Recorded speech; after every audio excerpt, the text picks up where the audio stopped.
G'day friends, welcome to Bill and Bing Bang's Schiaffone Show. We're in Carlton, not far from the city of Melbourne, from the central business district. We're in Lygon Street, which is sort of known as the Little Italy, where many of the original Italian families that moved to Melbourne came to live. We're going to visit Brunetti's. If you haven't heard of Brunetti's, get it on your list. You've got to get down here and visit it. If you're visiting and you're heading out of Melbourne via the Melbourne Airport, you'll see there's a Brunetti's at the airport. But let's go and meet Fab, one of the sons of the founders of Brunetti, and learn about the amazing products and some of the secrets to their success. Bill, how you going? Great to see you. Thanks for having us in here at Brunetti's today.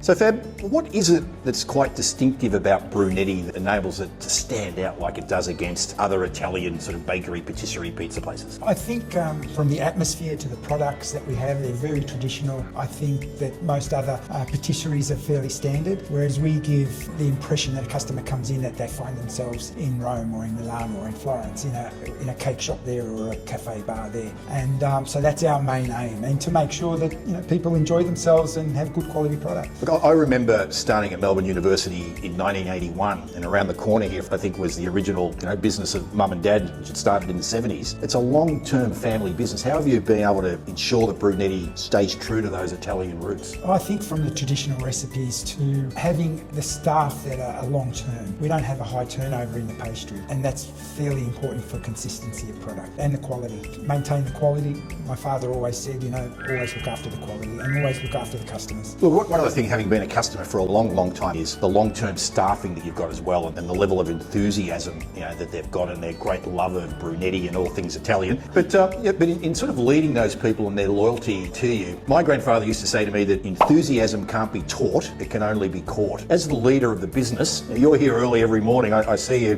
Tell us how you go about leading the business to ensure that commitment and enthusiasm's there. Well, I think it starts from the top. You have to work with them, you have to give them an example and make them enjoy their time here. It's important that you employ the right people. Their character and their mannerism pays off onto others. So I think in sort of business strategy, we call that ensuring that there's consistency in the product and the experience that people have. And now in terms of the patisserie products I remember first going to Faraday Street and having the cakes. What are the star products that people keep coming back for in terms of particularly the cakes? The Italian patisserie has always had a love affair with the names of the products. So things like Promesse d'amore, which means promise of love. That's a really popular one. There's the Schiaffone, which is like a Danish pastry, which means a slap in the face. Because when you eat it, it's like, wow. Obviously the cannoli is a traditional product and that's what sells the most. Probably they're not most good looking, but we're Italian. They're probably the standout products, but there's a lot of other products that have evolved over the years because it's not just an Italian patisserie now. With the type of clientele that comes here to Melbourne and the multiculturalism, it's much more than that. Look, and I think that's Chinese customers, particularly Chinese visitors, travelled a long way, come to the world's most livable city, Melbourne,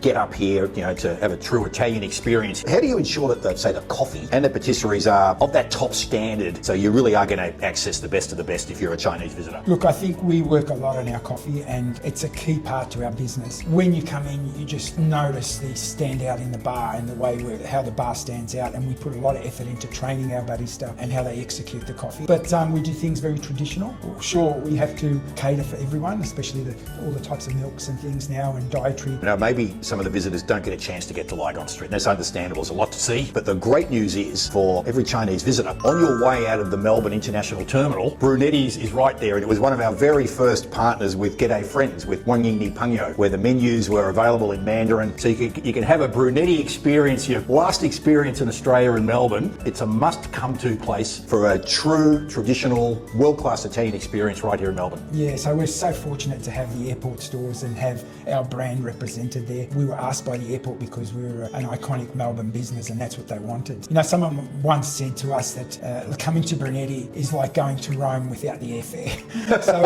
that's the experience we hope that we give the customers. Fantastic. Well, Fab, thanks very much for coming on pleasure, Bill and Bing Bang's Schiaffone Show, and I look forward to seeing you and the team again early tomorrow morning. Thank you. Nice to see you again, Bill.